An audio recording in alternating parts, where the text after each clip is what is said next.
Bonjour à tous, bienvenue sur l'Argus, bienvenue ici au Mondial de Paris. Vous apercevez juste derrière moi le Dacia Sandrider. C'est le prototype qui va participer à la prochaine édition du Dakar. Le constructeur roumain affiche clairement ses ambitions avec le Sandrider.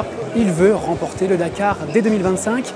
Du coup, il s'en donne les moyens puisqu'il s'est attribué les services du non-up champion du monde des rallyes, Sébastien Loeb. L'Alsacien est présent ici sur le stand. On allait lui poser quelques questions pour savoir comment il allait préparer cette prochaine édition du Dakar.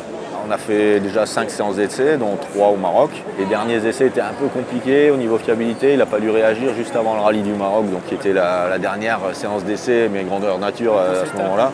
On est plutôt content. On a fait 1 et 2 avec les voitures, donc on sait où on en est, on sait ce qui reste à améliorer. Ces points à améliorer ont été nombreux, nous explique Sébastien Loeb, qui ne se montre pour autant pas vraiment surpris. Comme c'est une nouvelle voiture, on découvre 2-3 petits soucis. On va dire globalement ce qui reste à améliorer, un peu la solidité des trains roulants et puis un petit peu la gestion de la température.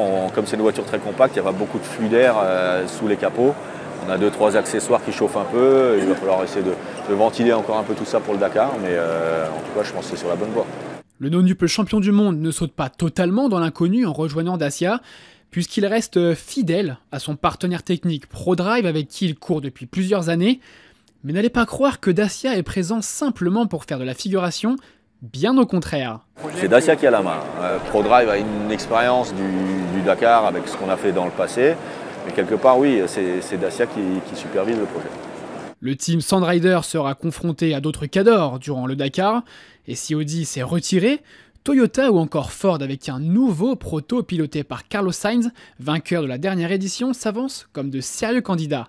Je pense que la concurrence, de toute façon, elle va être serrée parce que la réglementation actuelle fait que c'est serré. Donc là, on a tous les constructeurs qui sont là. C'était aussi l'occasion de se mesurer aux autres. On a vu même que les Mini aussi étaient bien dans le coup. Donc ouais, je pense que ça va être une belle bagarre. Mais Sébastien Loeb pourra compter sur son copilote, mais évidemment sur sa solide expérience pour sortir du lot. C'est beaucoup finalement la navigation, le pilotage et la fiabilité de la voiture qui peuvent faire la différence, qui sont hyper importants. Donc c'est vraiment une course où il faut être capable d'être régulier, de ne pas faire de grosses erreurs pendant 2 semaines, ce qui n'est pas toujours facile à mettre bout à bout. Et finalement, le principal adversaire de l'Alsacien pourrait bien être son équipier Nasser Al-Attiyah, et ça, le champion du monde des rallyes en a parfaitement conscience. Aujourd'hui, de toute façon, notre but, que ce soit le sien ou le mien, c'est d'essayer d'avoir la meilleure voiture possible pour le Dakar. On a la même, donc autant tout mettre notre énergie pour aider l'équipe à faire la meilleure voiture possible.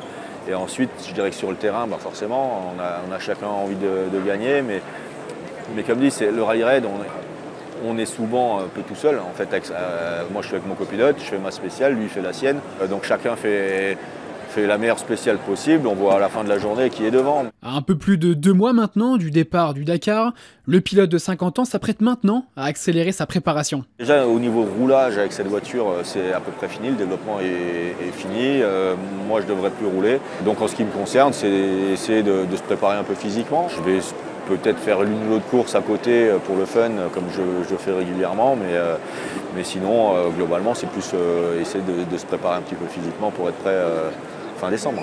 Prêt, Sébastien Loeb le sera aussi mentalement pour mettre un terme à la malédiction et glaner enfin son premier Dakar. Je sais que j'ai le niveau de performance pour le faire. On commence à avoir une certaine expérience avec Fabien aussi. La voiture a l'air bien née et pour l'instant, ce qu'on en a vu, c'était plutôt bien. Il faut juste réussir à remettre tout bout à bout pour essayer de gagner le Dakar. Sébastien Loeb, Nasser Al-Attiyah et Cristina Gutiérrez, les 3 équipages qui conduiront ce Dacia Sandrider, seront épaulés et supervisés par Tiffany Isnar. La team principale Dacia nous explique un petit peu comment le team entier s'est préparé à la prochaine édition du Dakar. On y va quand même avec humilité, on est toute nouvelle voiture, tout nouveau team. Maintenant on s'appelle Sandrider, on a tous le même uniforme. Donc bien évidemment qu'on est des compétiteurs, donc l'objectif c'est de gagner, mais si on ne gagne pas la première année, on n'aura pas à rougir. Et qui de Loeb ou de Nasser Al-Attiyah sera désigné comme pilote numéro 1 ? À cette question, la team principale nous explique qu'aucune hiérarchie n'est encore définie. C'est aussi à quel moment ils vont vraiment être en bataille pour le titre, qu'est-ce qui nous reste comme profil de spécial à faire.